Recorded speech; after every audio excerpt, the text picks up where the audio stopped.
जनता का जो भी निर्णय है, जनता का जो भी फैसला है, उसे हम पूरी विनम्रता के साथ स्वीकार करते हैं। जनता का निर्णय सर माथे पर। मैं भारतीय जनता पार्टी को इस जीत के लिए बहुत बहुत बधाई देता हूं और मैं उम्मीद करता हूं कि जिस उम्मीद के साथ और जिस आशा के साथ लोगों ने उनको बहुमत दिया है, वो उन सभी उम्मीदों और आशाओं पे पूरा उतरेंगे। हमने पिछले 10 साल में जनता ने जो मौका दिया हमें, उन 10 सालों में हमने बहुत सारे काम किए।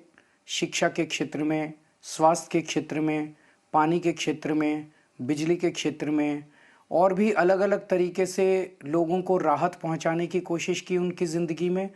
और दिल्ली के इंफ्रास्ट्रक्चर को भी हमने सुधारने की कोशिश की।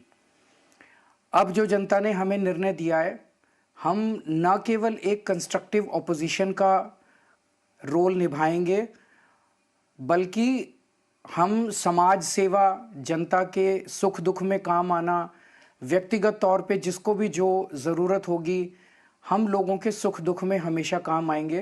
क्योंकि हम राजनीति में कोई सत्ता के लिए नहीं आए, हम राजनीति को एक ज़रिया मानते हैं जिसके ज़रिए जनता की सेवा की जा सके, जिसके ज़रिए लोगों के सुख दुख में काम आया जा सके। वो काम हम करते रहेंगे और हमें आगे भी इसी तरह से जनता के सुख दुख में काम आना है। मैं आम आदमी पार्टी के सभी कार्यकर्ताओं को बहुत बहुत बधाई देना चाहता हूं। वो बहुत शानदार चुनाव लड़े, बहुत मेहनत की, उन्होंने बहुत कुछ सहा इस पूरे चुनाव के दौरान। उन्होंने बहुत शानदार चुनाव लड़ा। इसके लिए मैं उन सबको, सभी कार्यकर्ताओं को बहुत बहुत बधाई देना चाहता हूं। नमस्कार।